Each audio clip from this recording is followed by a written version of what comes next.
Our granddaughter has a birthday this month. She liked a lidded box that I'd previously made. Perfect excuse for Grandad to disappear to the garage, and I thought I'd bring you along. First was to turn the handle from a piece of oak. As you can see, it was originally square but didn't take long to round up. Turned it around in the chuck, although I probably didn't need to.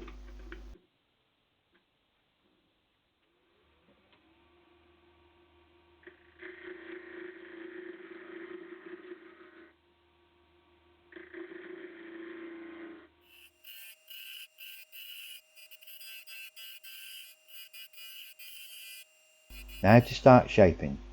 Don't know about you, but I never seem to get the correct shape that I had in my head. Anyway, I'd chosen oak because I wanted to ebonize it.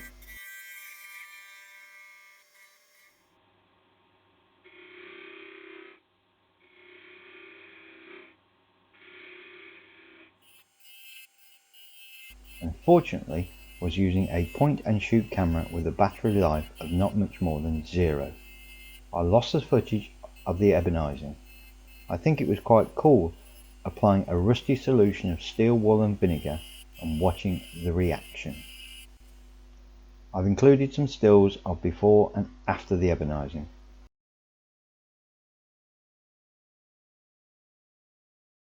Next was a couple of coats of Hampshire sheen sand and sealer denibbing in between, followed by Hampshire sheen wax and also microcrystalline wax, hopefully to give it a bit of protection.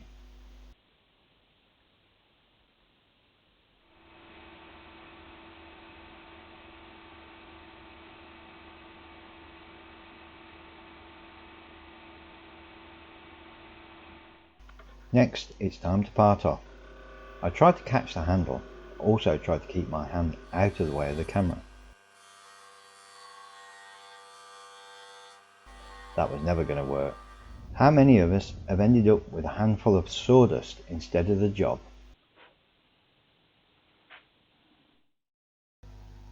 This is a piece of spalted horse chestnut that was destined for the fire pile.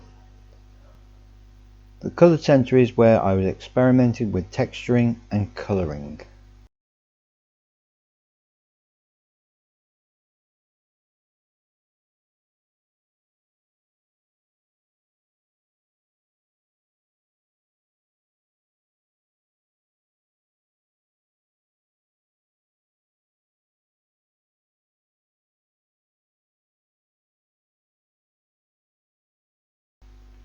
Making a tenon to suit the chuck, I used the skew chisel to form the dovetail for my jaws.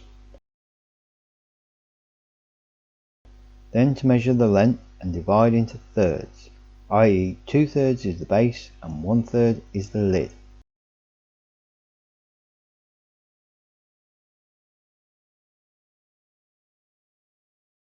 Then to part off the lid from the base.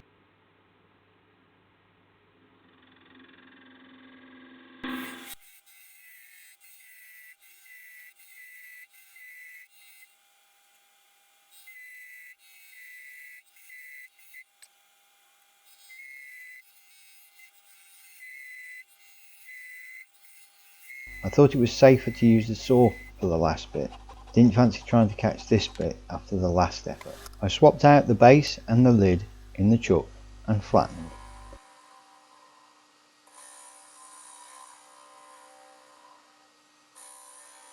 Marked out where the tenon is using a parting tool to the line and a suitable depth.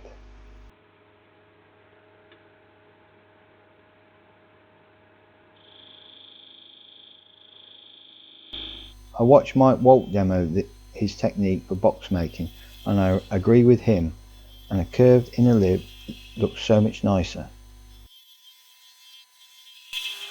Tidied up with scraper and then sanded to 400 grit. Didn't include this as nobody wants to see this, as it's bad enough doing it, let alone watching somebody else do it.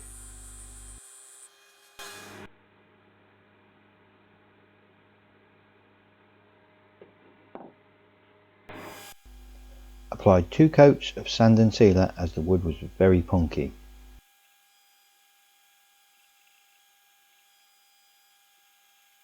Then after it had dried, use flat and round scrapers to get a nice finish for sanding.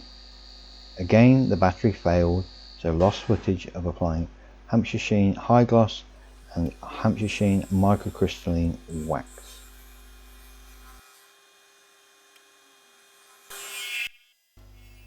Onto the base. I don't know if I forgot to press the record here because I've already got the mortise formed, so it's time to hog out the middle with the bowl gouge.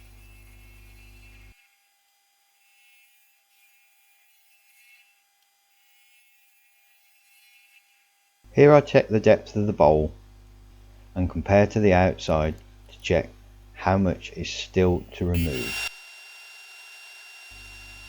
I actually had some footage of me sanding a job, just to prove I did actually do some, honestly. Applying sand and sealer and the usual finishes. I put some paper between the base and the lid so I can turn off the tenon from the lid and then form a shape that I like. Nice and gentle does it.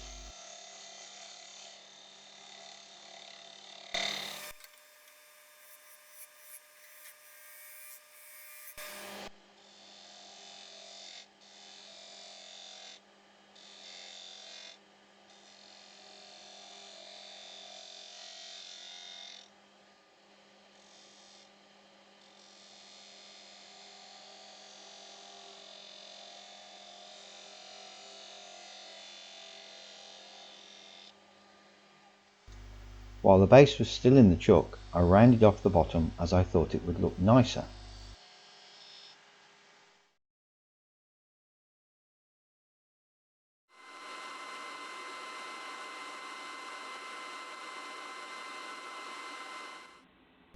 Made a jam chuck to hold the base while I removed the tenon.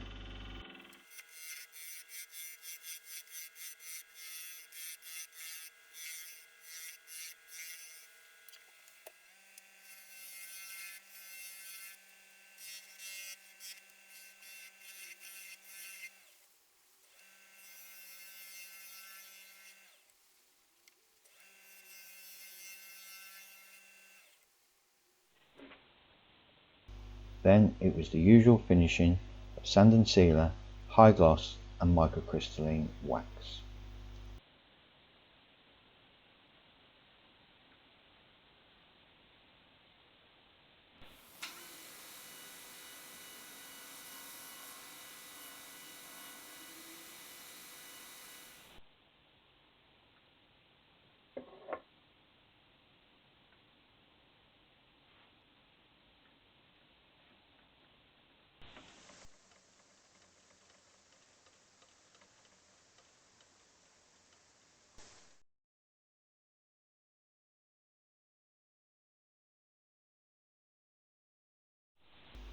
The jam chuck I made was a bit too tight a fit. Don't know what I was thinking tapping the job. Should have been the jam chuck. Lucky for me, no damage done.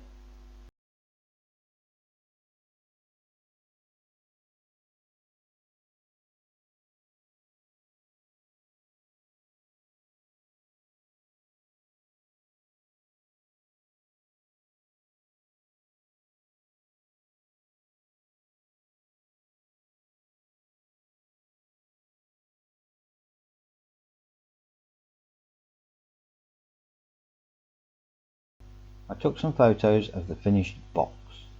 Hopefully Amelia will like this. Pleased with how it has turned out. Sorry for the pun.